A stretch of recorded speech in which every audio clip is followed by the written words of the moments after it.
प्रारंभ। Power of happy thoughts. मान लीजिए आपने नए मॉडल का लेटेस्ट मोबाइल खरीदा है जिसकी आपको अधिक जानकारी नहीं है। आपके लिए उसका उपयोग केवल फ़ोन पर किसी से बात करना इतना ही है। जानकारी के अभाव में आप उसका सही ढंग से उपयोग नहीं कर पाते हैं क्योंकि आप नहीं जानते कि उस मोबाइल से आप क्या क्या कर सकते हैं।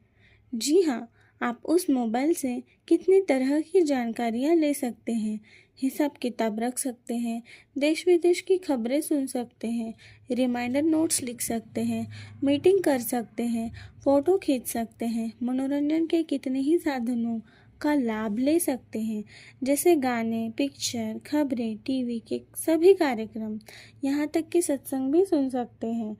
इतनी अधिक सुविधाएं होने के बावजूद क्या आप मोबाइल फ़ोन सिर्फ बातचीत के लिए ही इस्तेमाल करेंगे? बिल्कुल नहीं, आप उसका पूरा लाभ लेना चाहेंगे। ऐसे ही हर इंसान को मिला मन और शरीर भी एक अद्भुत यंत्र है। उसमें कई संभावनाएं हैं। इससे हम जो चाहे जीवन में निर्माण कर सकते हैं, बेहतर जीवन जी सकते हैं, स्वस्थ रह सकते हैं, रिश्तों में मधुरता ला सकते हैं, सर्वगुण संपन्न बन सकते हैं, भरपूरता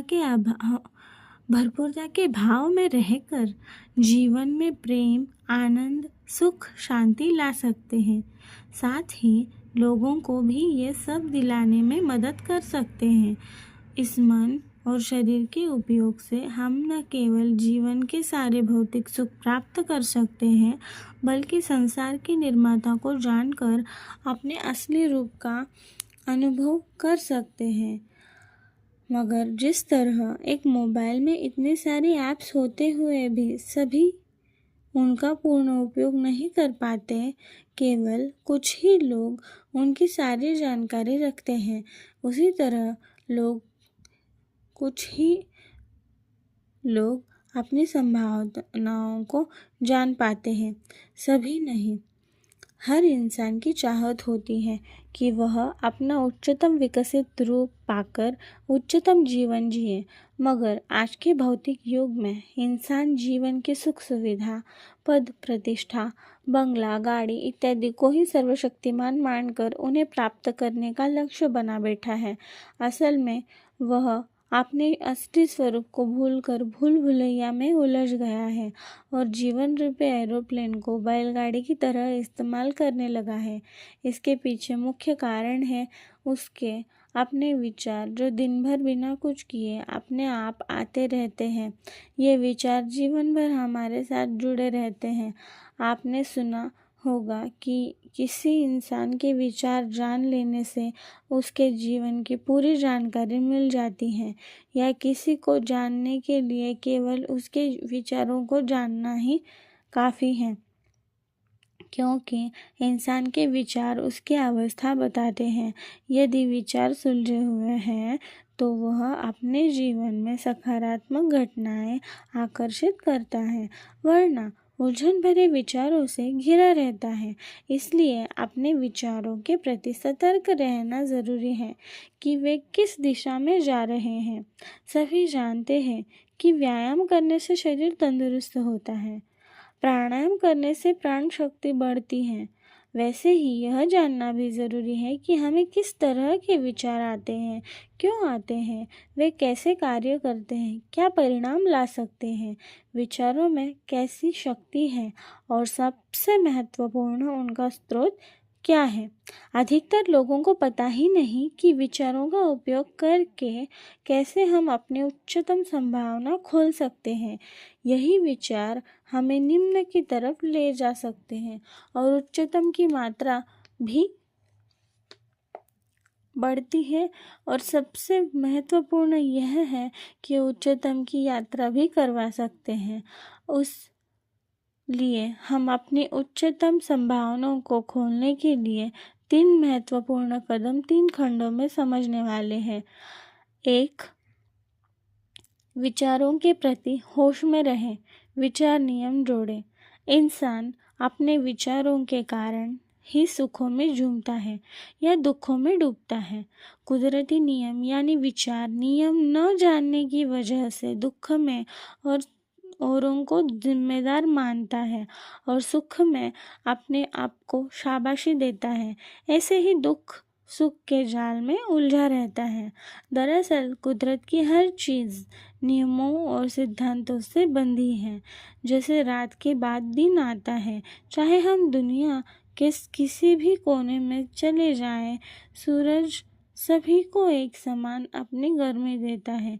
नदियाँ चाहे कितनी भी रास्ते बदल ले, अंत में समुद्र में ही विलीन होती हैं। ये सभी नियम अपने अपने तरीके से काम करते हैं। ये सब अदृश्य में आते हैं, ये सब अदृश्य में ही होता भी है। किसी को बताना नहीं पड़ता, हमारा शरीर भी कुदरत के सिद्धांतों पर चलता है।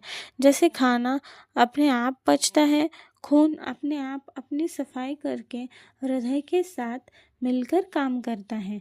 हर इंद्री का अपना रोल है जो बिना रुके काम करते रहती हैं, जैसे सांस लेना, पलकें झपकाना आदि।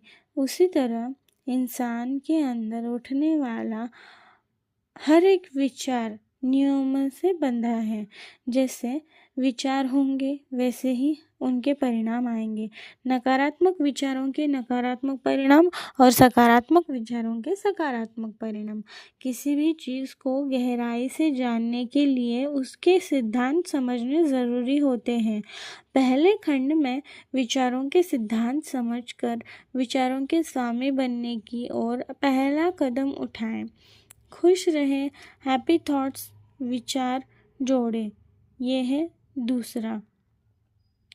दूसरे खंड में हम खुश रहने के लिए हैप्पी थॉट्स का जोड़ेंगे, यानी खुशी वाले विचार रखेंगे, जिससे हमारे जीवन में नए सकारात्मक परिणाम आने की स्पीड बढ़ जाएगी। हमारे भाव वह तत्व है जिससे हमें कार्य करने की प्रेरणा मिलती है। खुशी का भाव उच्चतम भाव है। जब आप खुश होते हैं तो सकारात्मक चुंबक बन जाते हैं। इस तरह आप स्वतः ही अपनी उच्चतम संभावनाओं दिव्य योजना की तरफ बढ़ते हैं। खुश रहना तब सबसे अधिक ज़रूरी है जब आप नाखुश हैं।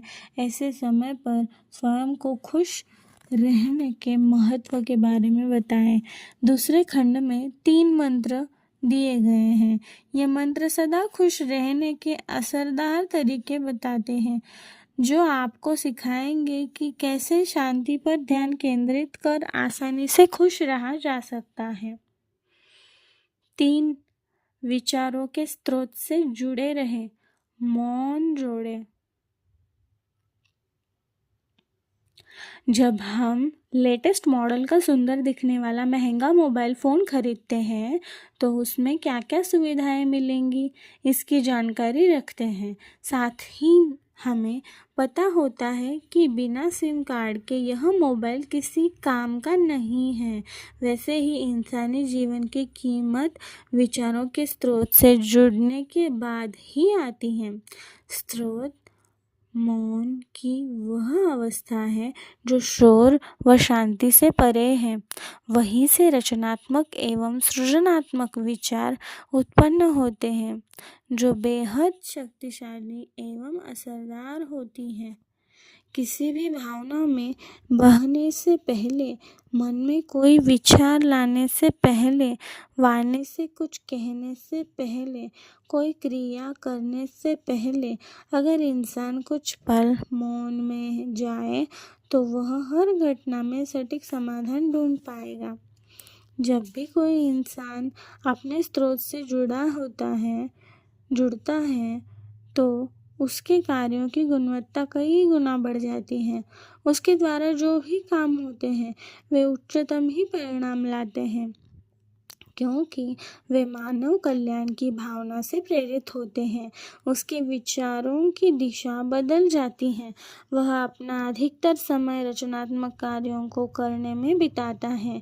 यदि उसे कभी कोई नकारात्मक विचार आता भी है तो उसे वह उससे प्रभावित न होकर खुशी की अवस्था में रहते हुए अपने स्रोत से जुड़ा रहता है। देखिए, इस वीडियो द्वारा हम विचारों के नियम जानेंगे, साथ ही खुश रहकर स्रोत से जुड़ने की कला भी सीखेंगे।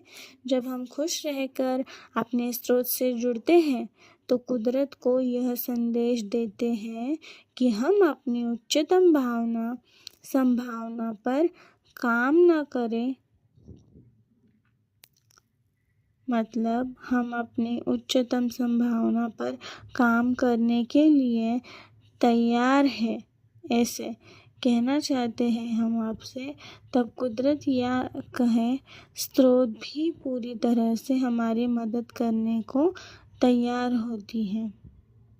संदेश पूरा यह था कि हम अपनी उच्चतम संभावना पर काम करने के लिए तैयार हैं, तब कुदरत या स्रोत भी पूरी तरह से हमारी मदद करने को तैयार रहती है। स्रोत के साथ मिलकर अपनी उच्चतम संभावनाओं को खोलने के लिए शुभकामनाएं।